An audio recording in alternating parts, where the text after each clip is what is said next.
Peraí, começando mais um Deixa Ler os meus posts, os nossos posts, e a gente prometeu que a gente ia falar disso, e promessa é dívida, então vamos falar sobre vergonha, e para começar, um post que é um pouco longo, mas bora ouvir. Vale a pena. E muito. Boa tarde, gente. Hoje eu não consegui gravar o meu vídeo de bom dia, fui dormir tarde, mas eu queria hoje falar sobre uma emoção que acho que é uma das mais difíceis da gente sentir, que é a vergonha. Não tô falando daquela vergonha que a gente sente quando a gente tá com uma alfacezinha no dedo, não. Tô falando da vergonha de verdade, assim. Daquela vergonha que você tem quando você acha que você é errado, que você é errada, e não quando você faz alguma coisa errada. É muito diferente, né? É aquela vergonha que você sente de existir no mundo, porque você se sente culpada por alguma coisa que você fez e você acha que aquilo não tem jeito de ser reparado, né? E eu tô falando sobre isso porque eu vivi uma situação recente em que eu tive muita vergonha de ter feito algo que eu fiz. E aí eu tava... E eu revivi muitas outras vezes em que eu já sentia esse tipo de vergonha na minha vida a partir dessa situação. E obviamente levei esse tema para minha terapia, e minha terapeuta me deu um exercício que eu achei muito potente em relação a isso, que ela falou para mim: queria que você fizesse um diálogo. Primeiro tenta representar como objeto a sua vergonha. E aí eu tive uma ideia e costurei a minha vergonha. A minha vergonha virou isso aqui, ó. Ela virou essa costura. Do lado de cá é assim, do lado de cá é assim. E aí depois ela falou: agora faz um diálogo entre a sua vergonha e a sua criança. E aí eu vou ler para vocês o diálogo, porque eu acho que talvez esse diálogo possa ajudar a gente a refletir juntas e juntos sobre a vergonha. E a vergonha diz assim: viu só? De novo, eu sabia. E a minha criança então fala: cala a boca! Eu sabia, você não aguenta. Sai daqui! Eu não vou embora enquanto você não aprender a brincar comigo, a vergonha diz. Brincar com você? Você é um idiota que anda pelado por aí. A minha criança falando pra vergonha. Você que tirou a minha roupa. Eu não tirei a sua roupa. Eu só disse que eu sou. Eu só disse quem eu sou. E você se despiu. Essa é a sua brincadeira, diz a Mari criança. Essa é a sua brincadeira idiota. Você quer brincar de esconder suas roupas quando eu mostro o meu coração. E aí a vergonha diz: é que o seu coração não pode ficar nu. E aí a minha criança então responde: ele nasceu assim. Você quis costurar um monte de tecido idiota nele e acabou furando ele com a sua agulha desajeitada. Então a vergonha fala: eu só tava tentando te proteger. Me proteger? Me proteger de quê? Me proteger de quem eu sou? E aí a vergonha diz: você é perigosa às vezes. Não. Eu não sou perigosa. Eu fico perigosa por causa dessas cicatrizes que você costurou no meu peito. Quando elas doem, é muito difícil aguentar. E a vergonha então responde: eu errei, eu costurei errado, eu sou desajeitada. Mas eu sou a vergonha, eu não faço nada com a minha alma inteira. Eu só queria te proteger e eu acabei te ferindo. E aí a minha criança diz: e você ainda acha que eu devo brincar com você? Sai daqui. Mas a vergonha responde, né? Mas a linha vermelha tá com um nó bem difícil de tirar. Eu não tenho como sair. Se puxar, vai doer. Olha, eu não aguento mais você no meu pescoço, a minha criança diz. Não sei nem seu nome. A vergonha então diz: nhonha. Nhonha. Até seu nome é imbecil. Olha, a vergonha responde: eu sei que você tem todos os motivos para ter raiva de mim. Eu já ri muito de você, eu já te julguei, eu já te impedi de ser quem você é. Mas eu só queria te proteger. Me proteger de mim. Muito obrigada. Mas não precisa. Precisa sim. Você é frágil, você é delicada, você é sensível. Então, se eu sou tudo isso, por que você costurou tão sem cuidado e fez essas cicatrizes? Eu queria colocar roupa rápido em você. Olha, a minha criança fala, eu vou te mostrar de novo. Eu vou cortar seu nó e vou fazer um laço. Aí a vergonha, nossa, meus olhos doem. E a criança diz, por quê? Porque tem muita luz, ai, meus olhos doem. Meu coração é só transparente, é o sol que tá brilhando lá fora. Então, isso dói. Dói? É, me queima, fala a vergonha. Toma, pega aqui emprestado meus óculos de sol. Aí a vergonha coloca os óculos. Ufa, acho que toda vergonha precisa ter um óculos de sol. E aí a minha criança diz, um filtro, né? Pra você não tentar bloquear a luz de ninguém. A vergonha de óculos escuros, então diz, me sinto melhor, mas ainda estou sozinha. Ainda tem o restinho do fio de novo, será que você consegue? Não, nem pensar. Mas a vergonha fala, eu não quero viver sozinha. Sem sol, eu nem preciso desses óculos. E a criança diz, tá bom, se eu te abraçar num laço, você promete que só entra na minha brincadeira de óculos? E a vergonha diz, eu prometo.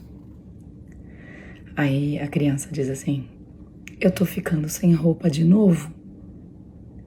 E aí a vergonha então responde finalmente, você tá linda com esse novo filtro. Foi muito curador para mim fazer esse diálogo.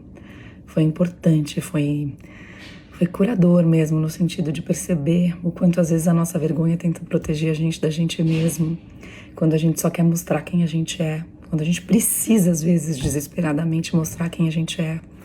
E às vezes a gente precisa colocar um certo filtro nessa vergonha para que a gente possa se abrir sem medo, para que a gente possa se desnudar sem medo. Queria saber como é que ressoou aí, se você já se sentiu assim, muito envergonhada, muito envergonhado por existir. O que você teve vontade de fazer nesses momentos? São muito desafiadores, né? Esse tema é um tema desafiador. A gente pode continuar essa conversa, mas por hora fica com o diálogo, tá bom? Um beijo, boa tarde. Então vocês são as primeiras, né? As primeiras agora aqui de novo, depois de... Foi forte pra mim ver a outra vez, faz já um tempinho que eu gravei esse post. Como ressoa pra vocês? Eu fiquei muito tocada, porque passei em alguns momentos ali, em alguns processos que eu já fiz também de autoconhecimento, dessa conversa com a minha criança interior, que muitas vezes, não necessariamente a vergonha, mas que precisou, no meu caso, falar com quem não precisava de colo, precisava de abrigo, precisava de mais até de acolhimento do que de entender e discutir com a vergonha, né?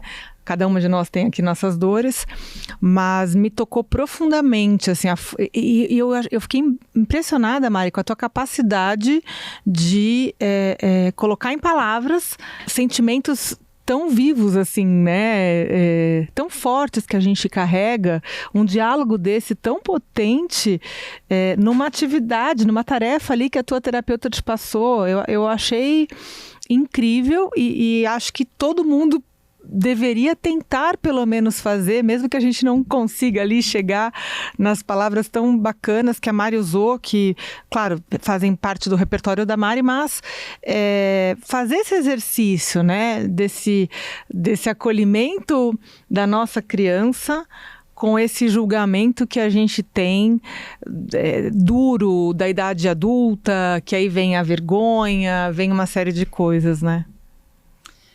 E eu fico assim pensando que é muito difícil a gente assumir que está com vergonha, porque normalmente a vergonha ela faz com que a gente queira se esconder e nessa hora o que a gente faz? A gente culpa o outro, a gente responsabiliza o outro por aquilo que a gente fez e é daquilo que a gente está se escondendo, aquilo que a gente sente vergonha, que foi deflagrado, a gente atribui a uma outra pessoa, mas olha o que aconteceu naquela situação, é muito corajoso trazer para si. A Brené Brown fala da vergonha como um ato de coragem, Porque é dali que vai sair a percepção do que é que está te fragilizando. E aí, quando eu te escutei, eu me identifiquei, porque nesse momento eu estou trabalhando a questão o tema da culpa e da vergonha, especialmente da vergonha na minha terapia.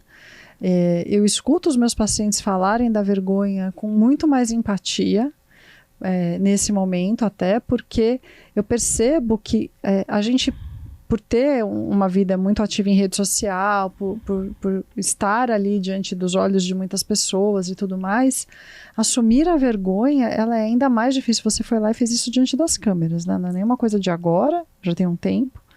E fazer isso e falar de si é um jeito de acessar essa vulnerabilidade e de acessar a coragem de enxergar o que é que te levou para esse lugar de se ver com um auto-julgamento, né? Porque aí eu acho que a vergonha é esse lugar, como você se vê e você acredita que os outros estão vendo e se vê sem compaixão alguma. Pois é, para 1 milhão de pessoas. Como é que foi isso para você? Então, eu sinto que eu não penso mais sobre isso, né, nesse lugar, até porque eu acho que aquele é um número que é irreal, tá? Sendo muito sincera. Tá. Mas, para mim, o grande impacto é assim, e vem muito de um lugar de dentro, que é descobrir algo novo sobre a vergonha em mim. E o que eu descobri nesse processo de costurar a vergonha? E eu não pensei que eu ia fazer um coração naquela costura. O coração saiu. E eu sinto que a vergonha, ela é tanto algo que tenta encobrir o nosso coração, fechar, proteger, quanto algo que ao mesmo tempo fere o nosso coração. Então eu sinto a vergonha como uma emoção que tem essa dualidade, que muitas vezes a gente fica envergonhada já tentando se proteger de alguma coisa que a gente fez ou vai fazer, porque às vezes a vergonha é sobre um pensamento, às vezes a vergonha não é nem sobre o que aconteceu.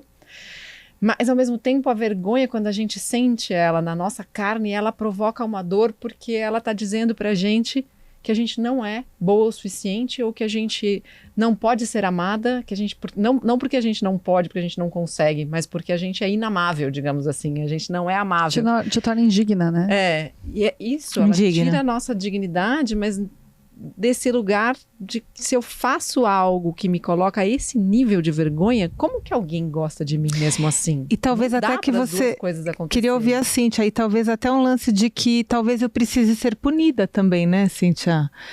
Você é indigna e você merece punição. E você se pune. Eu acho que a primeira pessoa a se punir nessa hora é você, porque você não tem compaixão do que te aconteceu. A vergonha dói muito. Ela sangra. Eu ia dizer que assim, se eu pudesse assim, transformar ela em uma ação física, eu diria que eu tenho a sensação de que ela sangra. E ela, nesse sentido, eu acho até que ela realmente escorre mesmo. Porque se a gente for pensar, por exemplo, de vergonhas bem infantis, fazer xixi na cama, ou fazer xixi na escola. Eu já fiz xixi na escola, tipo, no momento em que eu tava nervosa, e eu me lembro da cena e do xixi escorrendo pelas minhas pernas, o quanto de vergonha eu senti naquele momento, e como é que eu ia de volta encarar a classe, os meus amigos, e aquilo de fugir pro banheiro, tentando fingir que aquilo não aconteceu, mas já era uma idade que a gente não levava mais troca de roupa, sei lá, devia ter uns 7 anos. Então o impacto da vergonha escorrendo como um xixi quente nas suas pernas mesmo, sabe? E que eu acho que isso de algum jeito pode voltar até para muitas pessoas que estão envelhecendo, que perdem o controle dos esfíncteres. Então a vergonha, ela entra muito nesse lugar também, muitas vezes do controle que a gente tem, né? Do ponto de vista biológico, fisiológico, eu tô falando mesmo, quando a gente não consegue controlar, né, o xixi, o cocô, a gente tem vergonha disso. O medo do julgamento, porque a gente se julga, né? E aí a gente se julga, mas a vergonha também é um lugar onde a gente saiu do controle ou onde a gente perdeu o controle da situação. Voltar a ela, eu acho que é o grande exercício, Mari, é o grande desafio. Voltar a si. E quando saber começou, né? Não, e voltar a si nesse lugar de, beleza, talvez eu tenha escorregado, né? E quantas pessoas, por exemplo, eu estava lendo um livro que é incrível, da mulher que fundou a Sociedade Americana de Medicina Holística. E ela fala da vergonha, imagina, ela escreve esse livro com 102 anos, e ela fala da vergonha de que ela foi oradora da turma e que se preparou e estava nervosa para fazer aquilo, e quando ela foi subir ao palco, ela caiu. Escorregou nos degraus do palco. E aquilo trouxe uma vergonha. E ela foi contar isso em casa. E ela tinha vários irmãos. E os irmãos começaram a rir. Porque é sempre isso, né? A gente ri, muitas vezes, dos momentos em que os outros passam vergonha. E a mãe dela, muito sábia, trouxe esse lugar. Você se entristeceu porque você se preparou e você não imaginava que aquilo ia acontecer, portanto, uma situação que saiu do nosso controle e que pode nos puxar e nos tirar da gente mesmo. E, ao mesmo tempo, a mãe também acolheu os irmãos. Vocês acharam isso engraçado? Porque talvez um tombo não seja tão vergonhoso assim. Pode ser engraçado se a gente aproveitar aquela situação com humor. Então, eu acho que o humor é uma grande ferramenta, uma grande arma contra a vergonha. E aí ela depois relata no livro uma situação em que ela caiu de novo, subindo ao palco, e aí ela disse assim, não dizem que o bom orador, na primeira linha, tem que chamar atenção? E continuou. Uau! Então, assim, ela aprendeu com aquela situação, sabe? Eu acho que isso é genial, quando a gente consegue voltar para a situação, olhar com compaixão, com autocompaixão, com humor, com delicadeza. Cara, por que eu fiz isso de novo? Por que eu caí nesse mesmo buraco outra vez? Que vergonha, eu já conheci esse buraco. E por que o que me conecta a essa experiência ainda é a vergonha, né? Tem duas coisas, assim, né? Eu acho que essa questão do humor me lembrou uma época que eu fui fazer um curso para ser palhaça. Sério? Que demais! Diploma, hein? Respeite. Respeite, é uma palhaça diplomada. Sou diplomada, é verdade. Todo mundo deveria fazer um curso É para palhaça, maravilhoso, né? né? Eu acho também. Gente, É maravilhoso. que incrível! E eu aprendi coisas muito valiosas, assim, muito preciosas nesse curso. Uma delas, assim, primeiro que eu nunca tinha parado para pensar que o nariz do palhaço é a menor máscara do mundo. E é a que você olha, assim, chama atenção para um lugar que convida você a rir. Mas normalmente do que a gente ri? O que a gente chama de palhaçada? E até no dia a dia a gente usa o tema palhaçada, isso aí, né? São as pequenas coisas, os pequenos escorregões do dia a dia. O palhaço tá lá e ele, sei lá, coloca um pé no balde, escorrega no... Sei lá, qualquer coisa e todo mundo...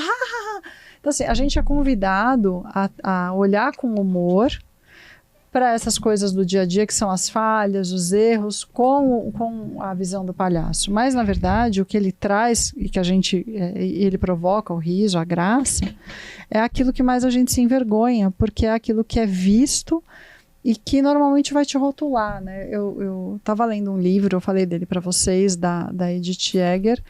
Ela escreveu A Bailarina de Auschwitz, que é simplesmente fabuloso. O outro, acabei de olhar aqui do lado, porque a minha memória tá ali forte e firme, né? Mas ela fala, às vezes, que a liberdade é uma escolha, em que ela fala de 12 prisões mentais. Uma delas é a culpa e a vergonha, que eu acho que também se conecta com isso que você está trazendo, né? Como é que a gente se liberta da vergonha? Quando a gente consegue enxergar por que é que um erro irritou tanto a gente. Eu acho que, sabe, como se fosse um termômetro, a irritação, eu sinto que ela é um termômetro para a gente identificar a razão pela qual a gente se envergonha daquilo que a gente está sentindo. E isso vai nos ajudando, assim, sabe como se estivesse brincando de quente ou frio, batata, onde é que tá a batata quente? Tá longe, tá perto?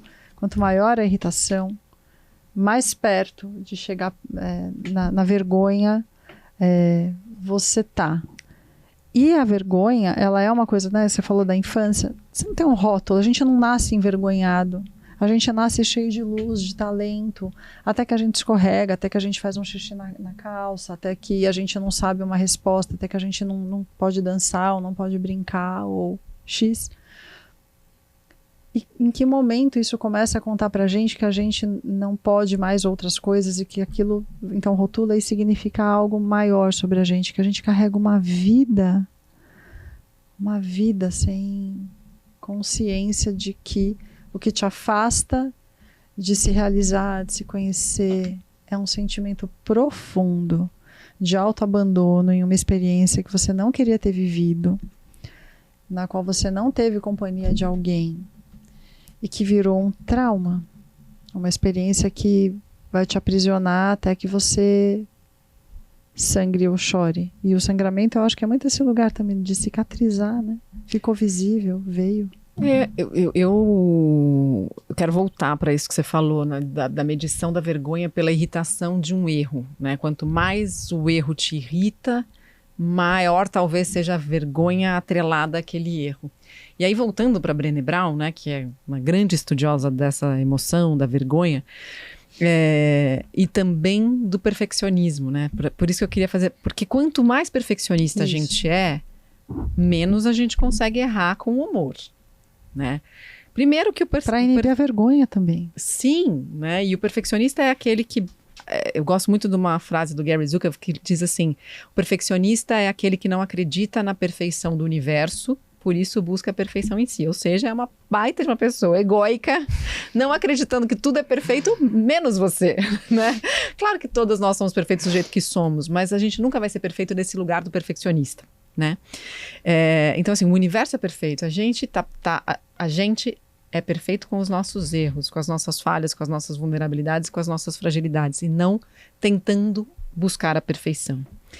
E eu já fui muito perfeccionista na minha vida e já achei que a perfeição era uma qualidade e que o perfeccionismo era uma qualidade. Eu já fiz entrevista de emprego, talvez do meu primeiro emprego, dizendo qual é uma das suas melhores qualidades. Sou perfeccionista. Qualidades. Né? Gosto de fazer tudo com perfeição. Eu acreditava de verdade. E o perfeccionista é aquela pessoa que fica buscando a aprovação dos outros para tudo. Tá aprisionada, né? Tá aprisionada na aprovação. E quanto maior o aprisionamento na aprovação, maior a vergonha quando você não consegue aquela aprovação por algo que você fez de errado. Então vai desde coisas muito simples, porque a Cíntia pode dizer aqui que ela está lendo esse livro, né? A liberdade é uma escolha, e eu posso ficar com vergonha de não ter lido esse livro ainda, e numa roda de conversa, vocês leram esse livro? Uhum.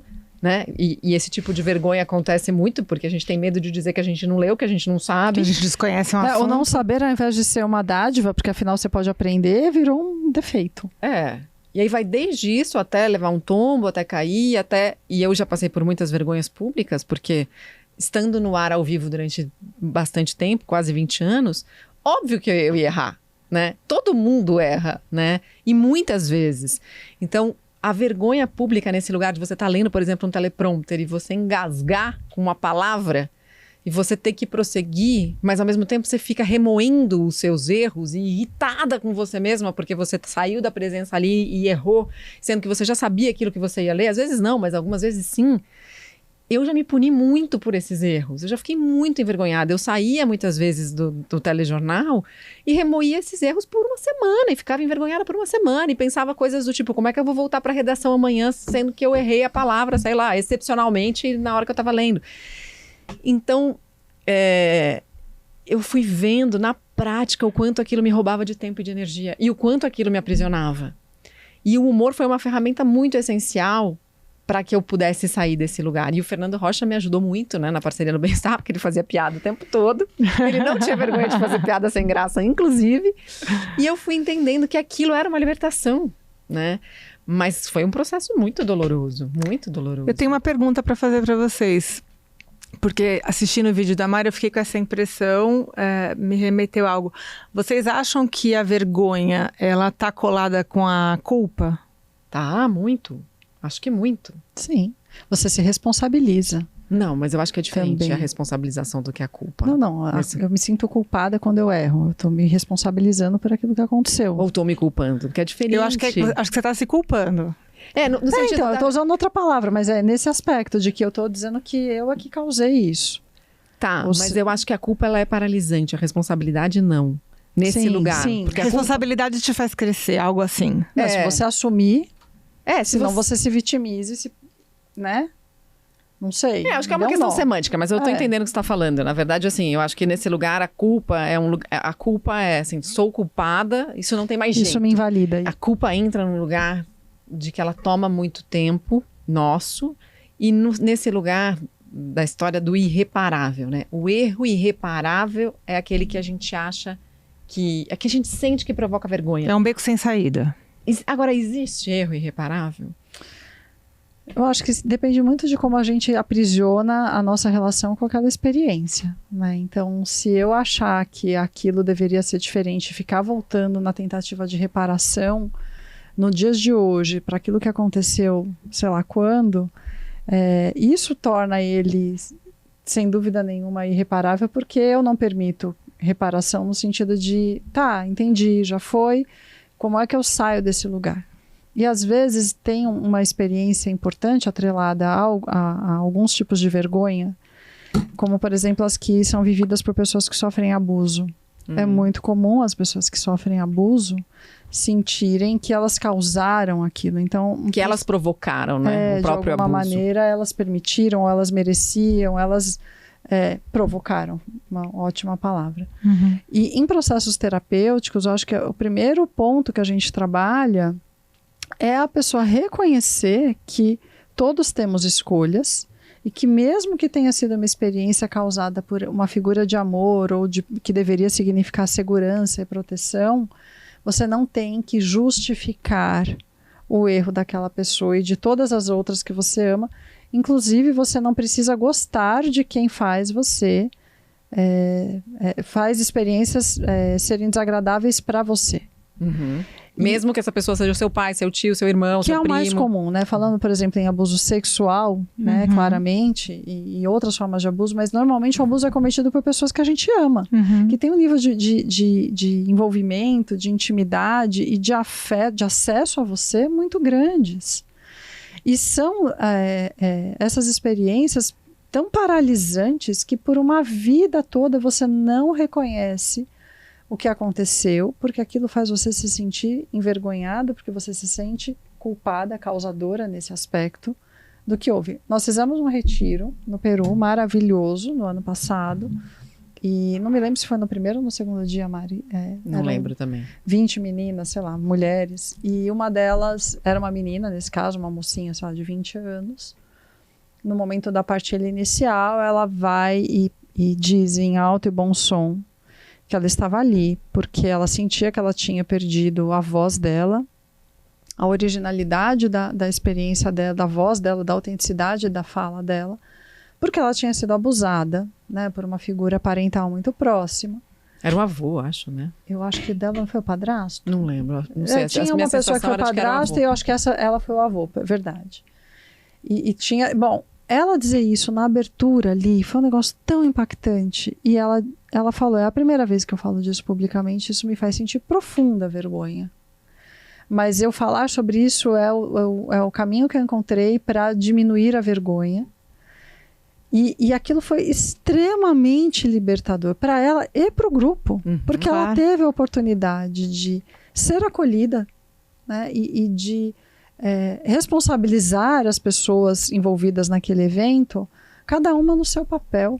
Não, e acho que mais do que isso, assim, o que me chama a atenção dessa situação toda é que a gente estava num retiro sobre voz. E aí, vale muito a gente falar o quanto a vergonha trava, né? Anula a nossa voz. Abafa. Você nem acessa, né, Mari, mais a tua verdade, talvez, em última instância, porque bloqueia. Então, e eu acho que esse lugar, né, desse diálogo que eu escrevi a partir de uma provocação. Você viu que a tua voz estava ruim, né, Ali? Não, minha voz estava ruim, falando da vergonha, né? O quanto a vergonha... Porque eu gravei aquilo na semana em que eu tinha sentido uma vergonha muito profunda, e que eu tinha repetido um erro que eu já fiz algumas vezes e que me faz muito mal e que me adoece. Nesse lugar de não querer voltar para esse estado, né? E a manifestação física disso é a voz. E o quanto a voz é a nossa expressão no mundo. E a vergonha é justamente a tentativa de tirar a gente do mundo, né? E para mim, pelo menos, né? Nesse diálogo, a vergonha, ela entra como uma espécie de véu ali naquele coração, né? E esse diálogo da criança, quando sai o véu da vergonha, o coração brilha tão lindamente que a vergonha tem que colocar óculos escuros. Tem a nudez, né, da tua criança, que você fala, gente, que é esse estado original. Quem é você, independente daquela experiência, qual é tirando aquilo, a tua autenticidade está lá, que ela é uma das experiências. A natureza, o teu... E a vergonha querendo vestir rápido, né? Isso, porque não, limitar se você ficar nua, se você mostrar sua voz, se você mostrar seu corpo, se você mostrar sua essência, não, vai ser too much, né? Muita coisa ao mesmo tempo. Então vamos cobrir isso, vamos botar essas roupas todas e assim a gente vai colocando as armaduras que machucam, né? Colocando as defesas que ferem, colocando as prisões, e aí a gente fica nisso. E até quando a gente vai ficar nessa briga? E o quanto isso é exaustivo, né? E tem tudo a ver com aquilo que a gente falou no episódio anterior sobre o esgotamento feminino, né? Não sei, tenho a impressão que mulheres sentem mais vergonha que os homens.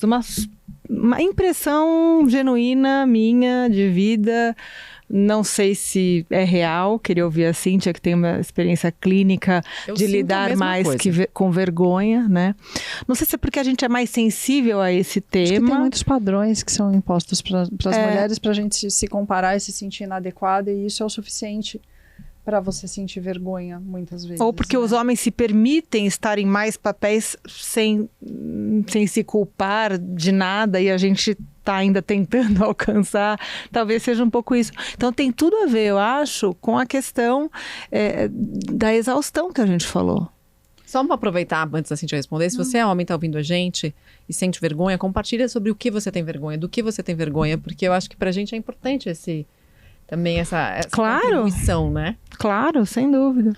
Eu sinto que os homens, eles têm uma vulnerabilidade que eles não acessam. Talvez por isso eles não identifiquem a vergonha também. Para além de eles estarem menos expostos aos julgamentos de padrões que são físicos, que são de execução, que são estéticos, que são de performance, enfim, de uma série de coisas que eu acho que... performance eles estão expostos pra caramba, né? Sim, mas diferente da gente. A gente tem que performar em casa e no trabalho ao mesmo tempo. Mas eles também. Tá falando da performance sexual. É que talvez essa questão da vergonha do homem, que esteja muito atrelada à performance sexual, né? Agora me vem esse tema, assim, que o homem tem muito medo de ser exposto a isso, né? Seja um tema mais privado, né? Então, quando eles isso não acontece, acessam. isso está entre quatro paredes, né? Sim. Normalmente. Então, talvez isso seja...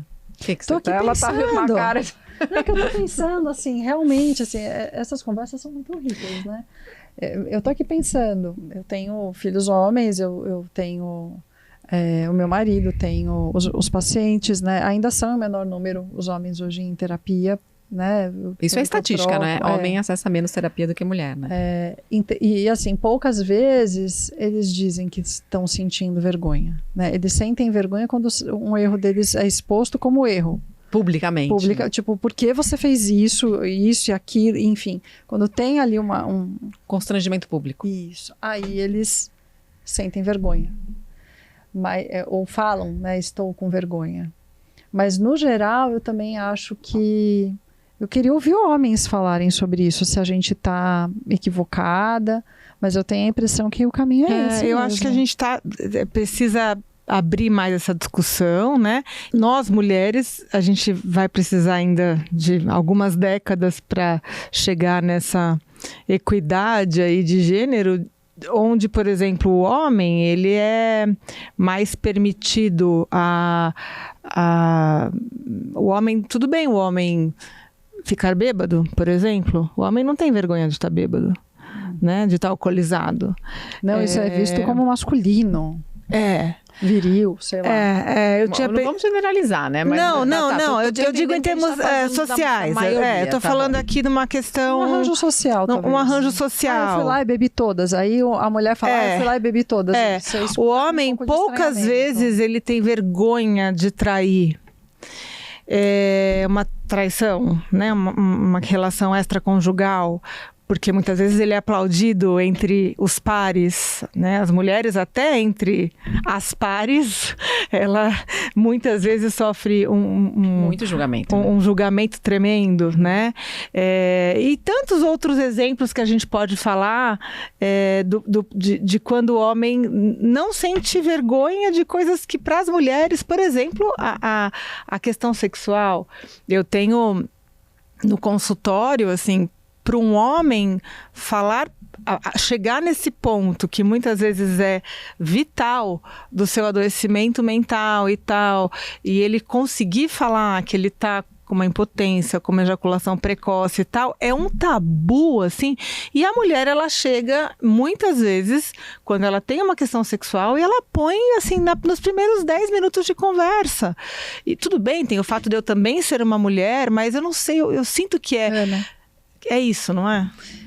Eu tô aqui pensando, eu lembro de um livro, eu acho que foi um dos livros que eu li da Brené Brown, não vou saber qual, em que ela diz que uma pessoa que estava acompanhando uma palestra dela, um auditório gigantesco e tal, ela estava lançando um dos livros, ela fez a palestra e, bom, tinha um evento. E aí vem a esposa, né, com o marido, então, queria te apresentar meu marido, enfim, nanã. E aí ela olha e fala para ele, nossa, um homem aqui, era o único provavelmente ali naquela plateia muito numerosa, e pergunta o que ele achou. E aí ele fala, você não fala sobre a vergonha dos homens. E aí ela diz, é verdade, né? E por que você acha que isso acontece? E aí ele fala, vocês não sustentariam ouvir um homem dizer que sente vergonha. E ela fala que, assim, parecia que não tinha mais ninguém ali, ela queria sair dali com aquele homem, sentar, conversar, ouvir. E ela tinha um monte de livros para autografar, enfim, o evento para seguir. Ela não teve contato com ele depois, mas ela começou uma pesquisa. Agora eu fiquei até com vontade de saber o que foi que deu essa pesquisa. Lendo foi muito impactante. Quando eu lia, parecia que eu tinha uma imagem mental daquilo acontecendo. E aí eu queria saber se a gente também dá conta mesmo de ver um homem, os nossos homens, né, as pessoas que a gente está ali, olharem para a gente e dizer como é que a gente fica quando eles dizem que estão sentindo vergonha. Se a gente dá conta, né, o dar conta que ele se referia não é o ouvir. É ouvir sem achar que você tem que ou passar a mão na cabeça ou apontar uma sugestão, ouvir e sustentar que ele tem o direito de sentir vergonha. Porque ele falou, nunca nos foi dado o direito de falar que a gente sente vergonha. Isso não é um recorte, né? Eu tenho um homem em casa que assume a própria vergonha, assim. E que é muito rico quando ele entra nesse lugar e assume que tem vergonha de determinadas situações e que ele vive. E assim, é desafiador mesmo esse lugar de olhar, de sustentar sem tentar resolver, né? E de acolher nesse estado de presença em que eu, por também experimentar a minha vergonha, sei que há muito pouco que ele possa fazer por mim. Que, na verdade, quem tem que lidar com a minha vergonha sou eu, e quem tem que lidar com a vergonha dele é ele. Né? Então, o que a gente pode dizer numa hora como essa, né? O que eu costumo dizer numa hora como essa, que eu acho que funciona para mim também, né? O que eu já ouvi que funciona? Algo como, quanto mais eu conheço a sua vulnerabilidade, mais eu te amo. E eu acho que não é nada mais precioso na intimidade do que o amor calcado na vulnerabilidade. Na verdade da vulnerabilidade. Sim. E nesse espaço em que a gente reconhece que a vulnerabilidade não é um pedido de socorro para o outro, mas que a vulnerabilidade é a nossa verdade vindo na intimidade e que aquele amor sustenta. Não é a pessoa que sustenta, não é a ação da pessoa que sustenta, mas é a relação construída, baseada no amor, que sustenta aquilo. É o amor apesar de tudo isso e para além de tudo isso. Porque aquela pessoa que está ali diante de você confessando uma vergonha é a mesma pessoa. Claro. Só que agora mais desnuda, né, assim, diante de você. Eu, falando em voz, tem uma música que me lembra muito dessas situações que... quando a gente se expõe, que é justamente Sangrando, do Gonzaguinha. Vou ter que olhar aqui, gente. Então, quando eu soltar a minha voz, por favor entenda que palavra por palavra eis aqui uma pessoa se entregando, coração na boca, peito aberto, eu vou sangrando. E aí continua. Eu vou ensaiar melhor, depois eu canto de novo. Você canta bem, adorei.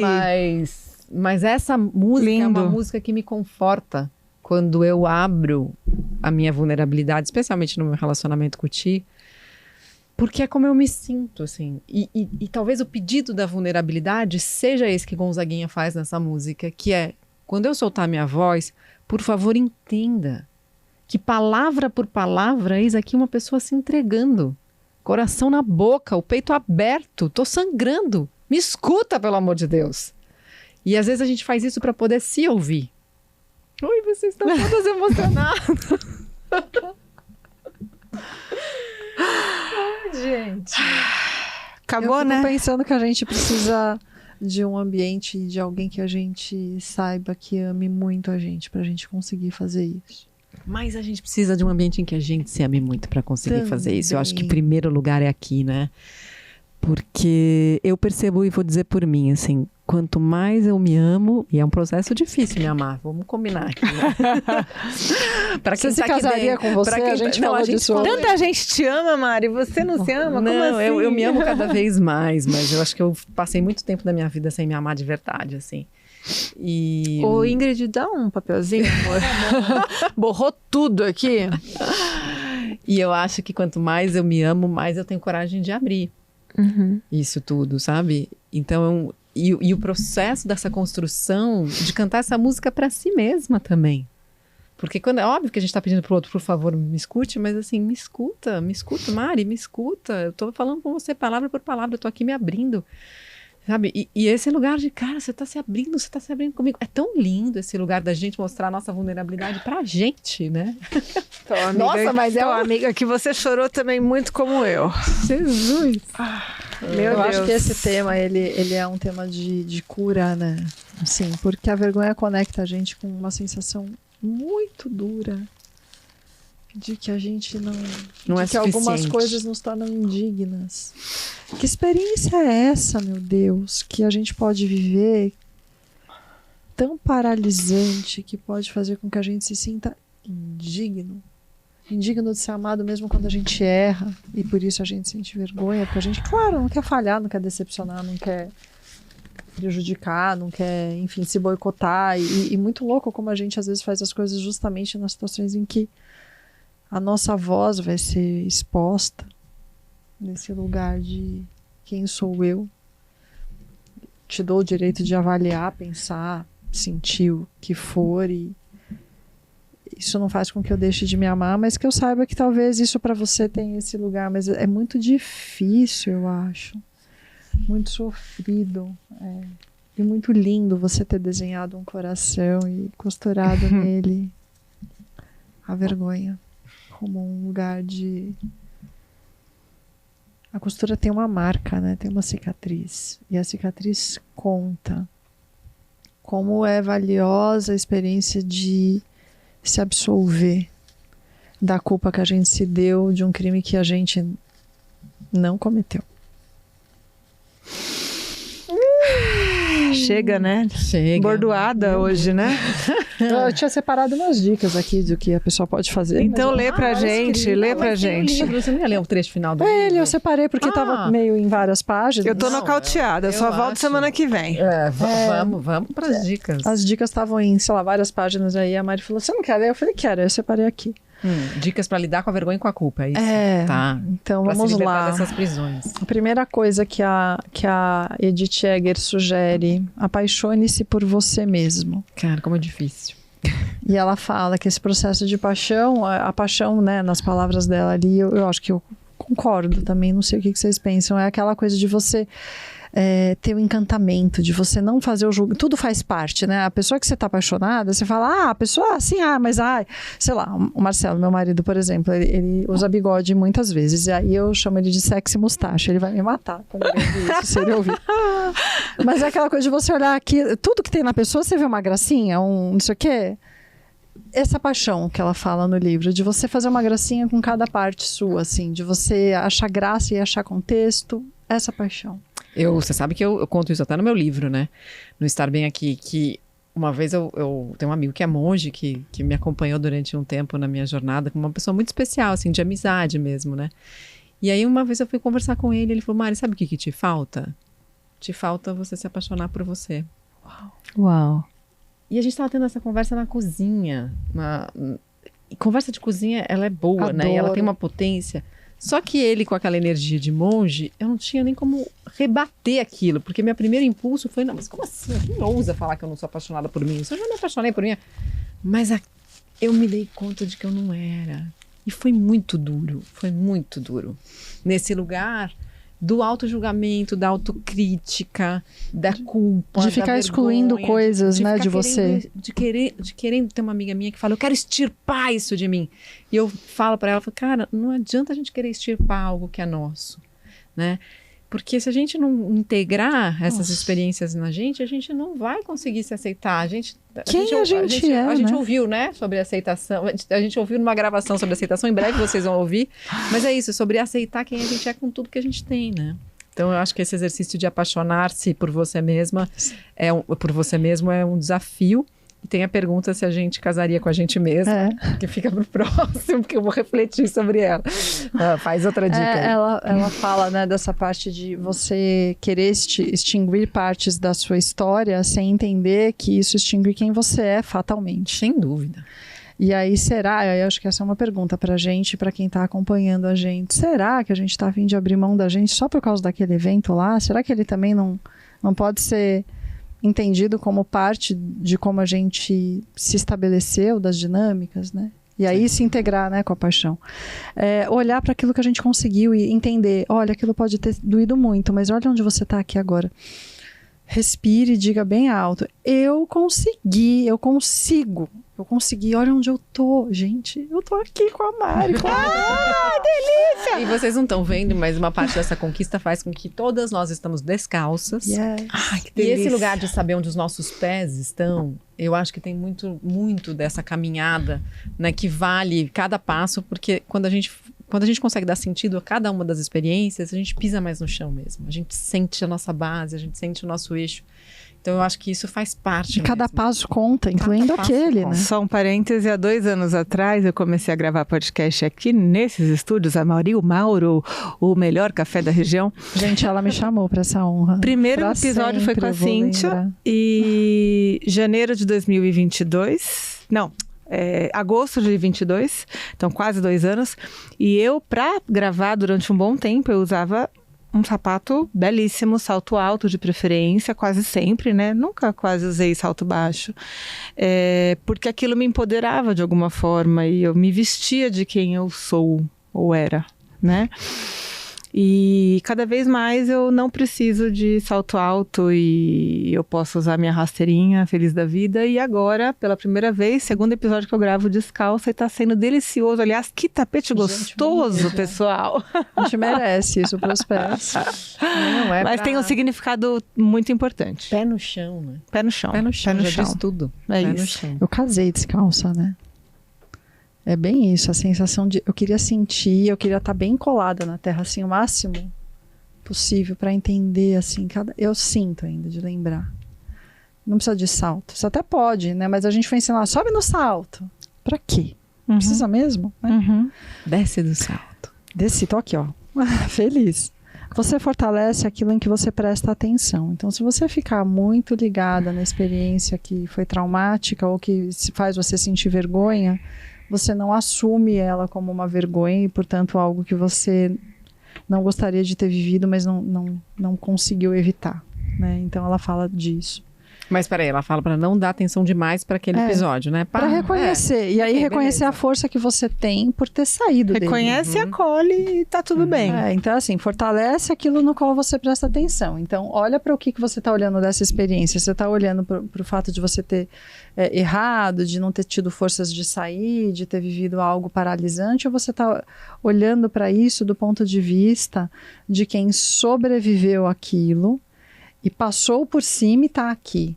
Lembrando que quem escreveu isso sobreviveu a Auschwitz. E ela fala que ela vivia lá com esse exercício o tempo inteiro. Eu não posso tirar os meus pés daqui, deste campo de concentração, mas a minha mente, ela é livre. E ela conta que em um momento ela tem que dançar lá pro Anjo da Morte e ela fala, se eu errar ele vai me matar, né? E eu não posso, literalmente. Então eu vou fechar os olhos e eu vou imaginar que eu estou dançando num concerto e ela percebe nessa experiência que ela é capaz de se transportar para um outro lugar, né? Que não aquela experiência em que ela dança nua, né? Com frio, molhada, sob pena de morte, né? Se errasse.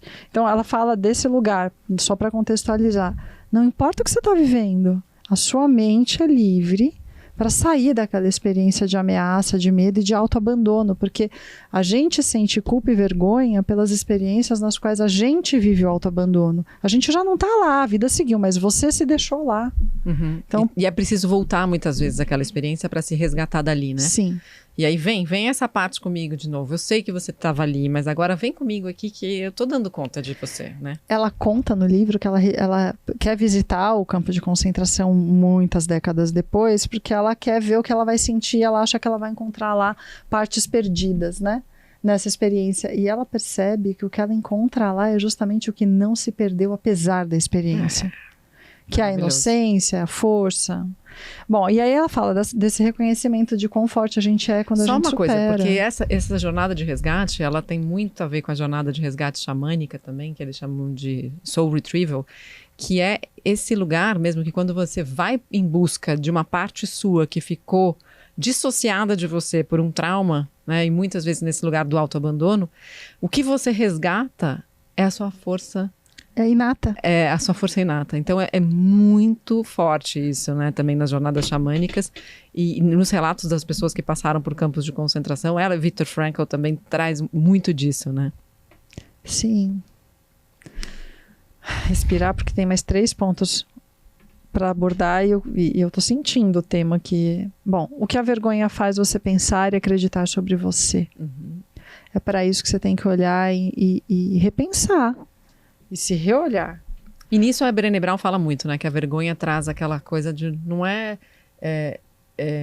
eu não sou boa, mas eu não sou suficiente, né?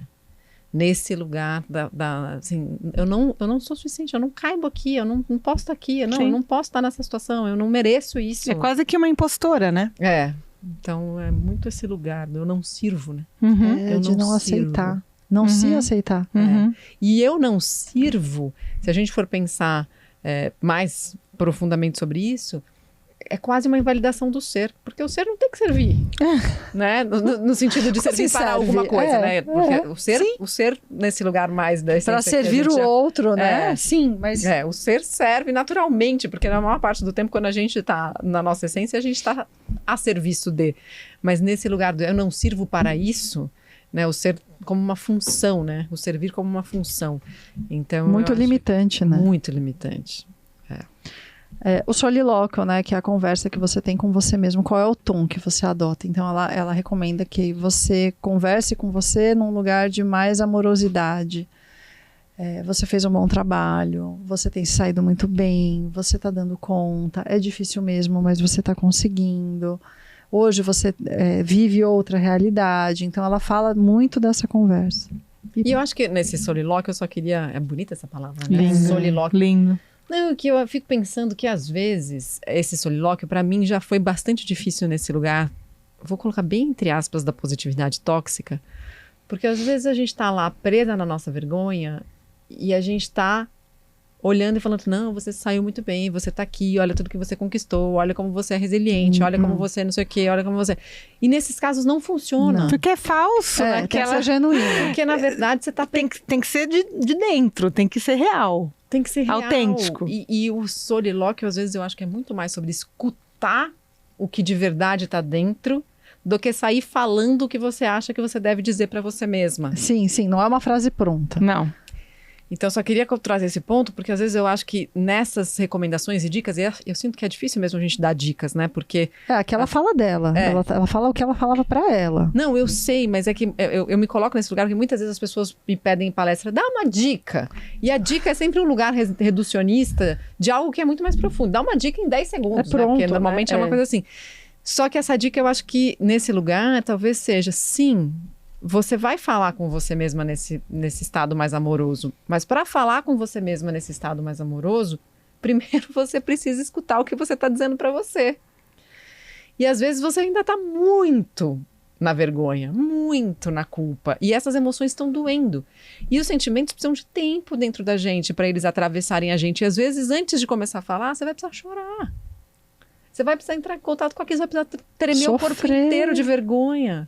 Né? Então você precisa atravessar e precisa deixar aquele espaço. Quando o choro silenciar, quando o corpo parar de tremer, aí talvez seja o lugar de começar a falar. Porque sentar e começar a falar não vai funcionar. Né? Exato. Quais são as A gente suspirou juntas. A gente já falou antes, então não vou nem entrar, que era a questão de não justificar os abusos que foram cometidos. Tá. Nesse lugar falou da bastante, violência sofrida, né? Imposta por alguém, né? Ou alguma experiência em que você acha que... Eu acho que a gente ficar com um solilóquio aí no final desse lugar de autoacolhimento, de deixar o corpo expressar, né? Essa coisa de... Essa sabedoria inata, né? Se o teu corpo tá precisando tremer, se você tá precisando chorar, borrar tudo, gritar, né? Uma vez eu assisti um treinamento em que a moça urrava, ela não gritava, ela urrava.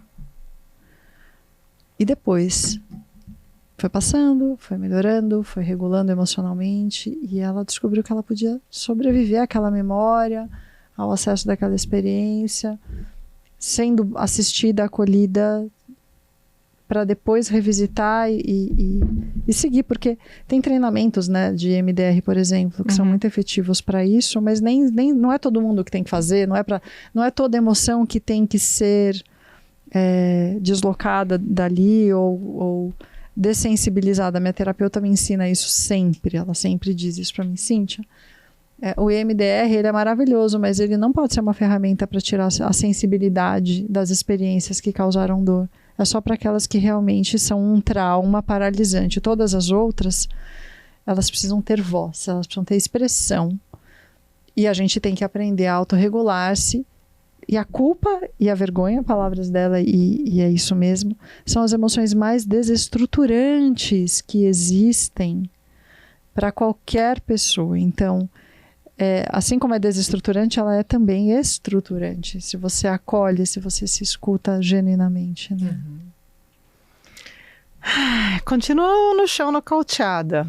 Eu só volto semana que vem. Voltamos então, até semana que vem. E entre em contato com a gente, sem vergonha e sem culpa. Não se sinta culpada se você não gostou e quer compartilhar com a gente a sua opinião também, porque a gente vai adorar receber, tá bom? Conta tudo. Conta tudo. Até semana que vem. Tchau, tchau. Tchau, tchau.